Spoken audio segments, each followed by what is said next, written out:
Juan capítulo 1, versículo 1, dice la palabra de Dios: en el principio era el verbo era con Dios y el verbo era Dios. Este era en el principio con Dios. Todas las cosas por Él fueron hechas y sin Él nada de lo que ha sido hecho fue hecho. Una de las cosas que me impresiona en la palabra del Señor es hablar del verbo de Dios, nuestro tema el día de hoy. El verbo de Dios, dice la palabra del Señor, era Dios, estaba con Dios y así fue desde el principio. El verbo de Dios es el verbo creador, lo que creó, lo que formó el cielo y la tierra. Así dice el libro de los Salmos, capítulo 33, versículo 6, por la palabra de Jehová fueron hechos los cielos y la tierra. El verbo de Dios, no podía estar el verbo con Dios en un sentido de tener a alguien a su lado, porque el Señor mismo dijo en el Antiguo Testamento, en Deuteronomio 32, 39, Jehová dijo: ved, porque yo soy y no hay dioses conmigo. No había dioses al lado de Él.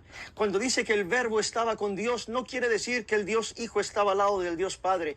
Quiere decir que la palabra de Dios estaba con Dios desde la eternidad. El verbo de Dios es el Logos, es la palabra creadora. Y en el libro de los Salmos, capítulo 107, versículo 19, dice: clamaron a Jehová en su angustia y los libró de sus aflicciones. Envió su palabra y los sanó.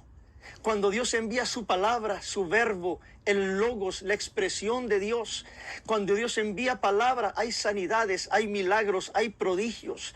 Y dice la palabra del Señor en Juan capítulo 1, verso 14, y ese verbo fue hecho carne, la palabra de Dios, el Logos, vino a este mundo, se encarnó y habitó entre nosotros y vimos su gloria, gloria como del unigénito del Padre, lleno de gracia y de verdad.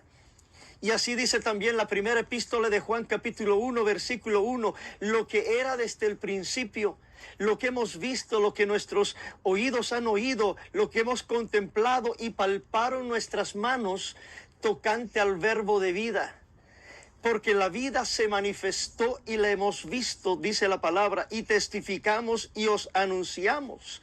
Ese verbo se manifestó, ese verbo que es la palabra, vino a este mundo y estuvo en medio de nosotros.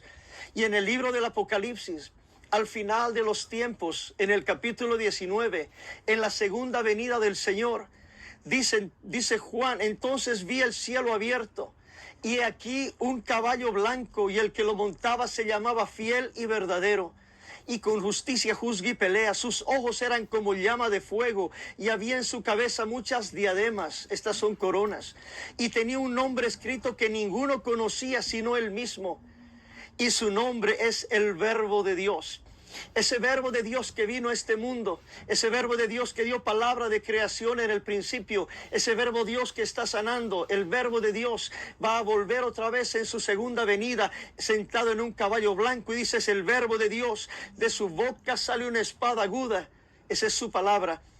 Y dice el versículo 16, en su vestidura y en su muslo tiene escrito este nombre: Rey de Reyes y Señor de Señores.